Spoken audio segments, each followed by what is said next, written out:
Do you believe in yourself? Are you truly self-confident? Are you even confident? What does that mean? What is it that keeps you from taking that next step, achieving that next goal? Well, I'm about to tell you.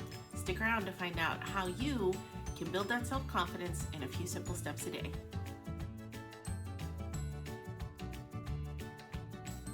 Hi, I'm Alex. Welcome to Coffee with Pixie Dust, where I teach you how to be truly confident.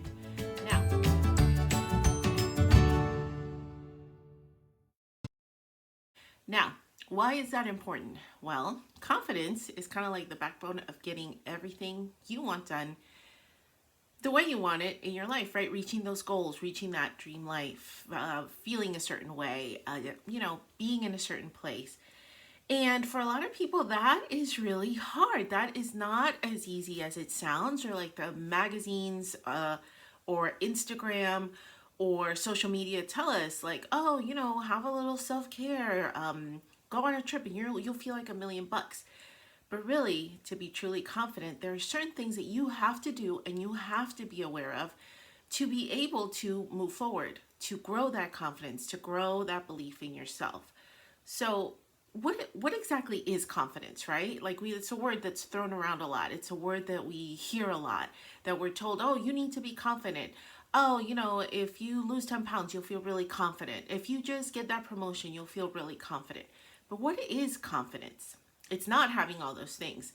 It is not having the job. It is not having the cars. It is not, summer body ready. None of that is confidence. Those are things that come when you feel good about yourself. Those are things that you can achieve for yourself that add fun and greatness to your life, but that is not what real confidence is. So let me tell you, confidence is simply a belief in yourself. That's all it is. And it sounds simple, right? 3 words: belief in yourself. So why? Why is it so hard to achieve? Why do people struggle with this? Why do people struggle with their self-esteem, self-worth, self-value? I mean, all of these fall under the umbrella of confidence, right? All of these are different ways of saying, how do you see yourself? How do you view yourself? What is it that holds us back? What is this negative version of ourselves that we play in our heads constantly that keeps us from, really believing in yourself and achieving confidence? What is it? Now, there are people that will argue that your confidence comes from how you were raised, what you were taught to believe in yourself, how you were spoken to. And I agree with part of that. I do believe that the things that we tell our kids or that we were told as kids will replay in your mind. Often will keep you from achieving things. And they're barriers. They're like these blocks in your brain that you have to be able to move past in order to really find your own self-worth, your own self-value. I mean, is it really true what whoever told you long ago? When you're angry or you say something to someone like, oh my gosh, I can't believe you're such an idiot. Do you really think that person is an idiot? Or is it that you're reacting out of some sort of emotion? It might be anger, it might be frustration, but we tend to say it to other people. So does that mean that that's true? No. It just means that we're reacting. However, words are very powerful. You know that old saying, sticks and stones may break my bones, but words will never hurt you? Well, that is like the biggest myth ever. Sticks and stones, yeah, they hurt. You heal from that, but those words stay ingrained in your emotion, in your psyche, in your just the way that you are. And when you're an adult, they're still back there. There's still this little voice saying, well, you're not really pretty. You're really dumb. You really suck at math. You'll never be able to do that. And that's hard. It's hard when you are the one that is telling yourself those things. So what can we do to break out of this cycle? How can we actually achieve confidence? Is it even possible? Yes, it's totally possible. You can totally understand who you are and what your actual worth and value are and move on and achieve great things regardless of, your past, regardless of what people have told you in the past. It is absolutely 100% possible to work on it, but it's going to take work and it's going to take commitment and it's going to take a belief in yourself that you can do it. You can do it. You can get that big job. You can whatever it is that you want to do. I'm sorry, I drew a blank. Okay, whatever it is that you want to do, whatever that big goal is, that bucket list goal that you have for your life. You want to be an astronaut. You want to be a football player. Those are my kids' dreams, right? That's what they want. Yes, they can do that, but you know what? It's going to take work for them to do it, and they have to believe in themselves to be able to do that. And we work on that every day because they have to work on the areas that aren't 100% for them, right? Just like we do. So let's talk about it. Okay, what are some things that we need to look at that are going to help us be self-confident? Okay, the first one, self-awareness. So what is self-awareness? That is an understanding of who you are as a person. Who are you? I mean, take a look, reflect. Who are you? Are you where you want to be in your life? Are you doing something that you enjoy? No, it might not be your dream job, but do you enjoy it? Do you have joy in your life every day? Or do you wake up every single day dreading what's coming next? Okay, you need to be able to know yourself and not lie. I mean, not be like, well, yeah, I get the bills paid, so I'm good. Well, that's good. That's great because you're meeting a basic need, right? But are you really happy, and are you really willing to put the work and jump out on a ledge for yourself?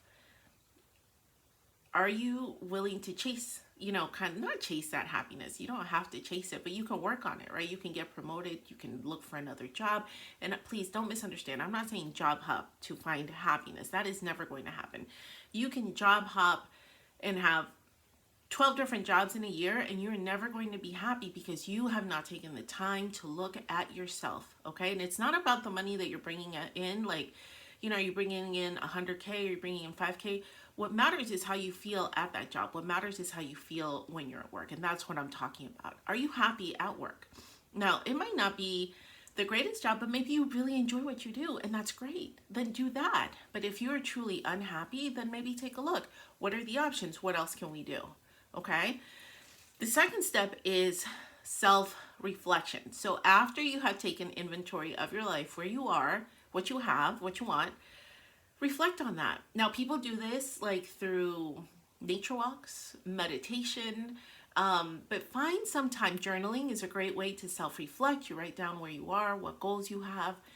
Think about it. Like, really think about it. Am I really happy? Is this enough? Can I do this for the next 10, 15 years? Now, this also, I should have mentioned earlier, doesn't apply just to work. But what about like your home life? How do you feel at home? What can you change? Do you need to work on your marriage? Maybe you want to get married. Maybe you're single and you're ready to move on to that next level of commitment with the person that you are. Maybe your marriage, has a few things. No marriage is perfect. There's absolutely no 100% happy marriage. We all have to work on it. Are you committed? Do you want to do that? Do you want to invest that time in that person and find real joy with them and have a good, lasting relationship? These are the things you need to reflect about. What about, maybe like reflect as a parent. How do you feel? How are you parenting? Maybe there's a different relationship, a friendship. Maybe you're looking for more friends. You feel isolated. Maybe you feel like, you could get out there a little bit more. You're too shy, a little too introverted, and you'd like to work on those goals. Different things. Really think about it and reflect on it. Where you are, what do you want? What do you want out of these things that either make you happy or unhappy? How can you change them? And write it down. Use a journal to write them down. Go on a long hike. Sit out in your garden. Maybe go out to the beach and watch the waves and just think about where you are in life, how you feel about those things. Reflect, self-reflection, right? When you have those two things, you can start to work on the next one, which is your self-esteem. How do you feel about yourself as a person? Where are you? How's your self-worth? How do you feel? Like $1 million? Or maybe not so much, like $1, How do you feel about yourself as a person? That is your self-esteem, the value you kind of think about yourself. And I want all of you responding like, man, Alex, I feel like I'm $100. I don't know, how I can change that. That's my goal for you, right? Is to get all of you thinking that in your head. Like, life can't get any better than this. But sometimes there are things that maybe we need to work on to raise our self-esteem. And I'm not talking about like money or looks or those things that social media is out there telling you that you need to feel good about yourself, because all of that is a lie. It all comes from within. Okay, how do you feel about yourself as a person. And I'm going to talk more about self-esteem in another episode just because that's a whole nother topic, okay? But how you see yourself when you look in the mirror. Do you look in your mirror and you're like, oh, man, I feel pretty good. I'm rocking it today, right? How do you feel when you show up at the office? Man, that feels good. People really, value me. They respect my opinion. This feels good to be here. Or when you're in a group of friends at a dinner party, do you feel like maybe, are they talking about me all the time? Do you kind of get that feeling, that vibe that maybe when you're not at the table, people are talking about you? Or do you feel like, man, these people support me, and it doesn't matter how bad I mess up, they are always there for me. These are my real friends, okay? How do you feel around those people in your life? Because if it's the first, maybe it's time to move on. But if it's the latter, then those are the relationships that you need to work on that I was speaking about a minute ago, okay? Those are the relationships that are worth the commitment and the work, because we all need those people in our lives to help boost us up when we're feeling bad, to help boost us when we're down on ourselves, to help remind us of where we need to be, okay? We all have that friend that is really there, and for whatever reason, we don't put in as much work because we like the fun people. And you got to think about that sometimes, okay? Who are the people that are really worth following in your life, okay? And think about that too, because some of my clients really struggle with that, with relationships, okay? Once you understand how you feel about yourself, that's where the work starts, okay? So the very first thing that you're going to do after you are aware of where you are in your life, you have some reflection and you understand how you feel about where you are in your life, and you think about your own value in your life, then we can start the work of like, okay, so now what, okay? Positive thinking. What? Okay, I know that's very technical. That is not what you thought I was going to say, probably, right? What is that? Okay, so that is how you talk to yourself about yourself. And next week's topic is actually all about positive self-talk and how we can do this the right way, how we can talk to ourselves, that inner dialogue, what it is, why it's important, okay? But believe in yourself and tell yourself that. Look in the mirror and be like, you know what? You look really good today. I love it. I'm feeling good. We're going to conquer the day. Let's go, rock it at that meeting. Let's go to that PTA meeting and really show up for the kids. Let's be the great soccer mom. Let's, help my coworkers through this hard time. It's been hard at work. Let's get that done. Let's schedule a great date with my spouse and make that happen. You want to talk to yourself like that, and you want to encourage yourself to do those things and be like, yeah, I can do this. I'm really good at this. I know what I'm doing. So-and-so has no idea. They're probably in a bad mood, but I am really good at my job. These are the things you want to say to yourself, okay? So when you mess up, you forgive yourself, you move on, and you remind yourself how good you are. Now, again, we're going to talk more about this on the next episode, so tune in for that next week. And the last thing that I'm going to tell you about for today is helping others. Now, Alex, why is that being thrown in here? We're talking about me, right?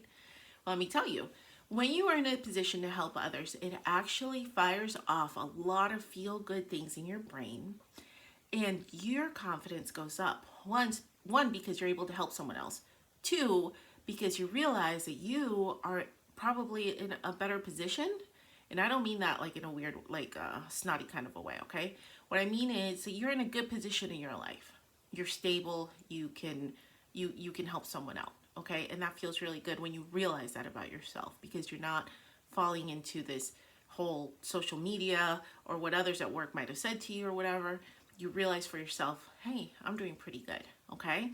And it's just a kind thing to do. When we're kind to others, we feel really good about ourselves, okay?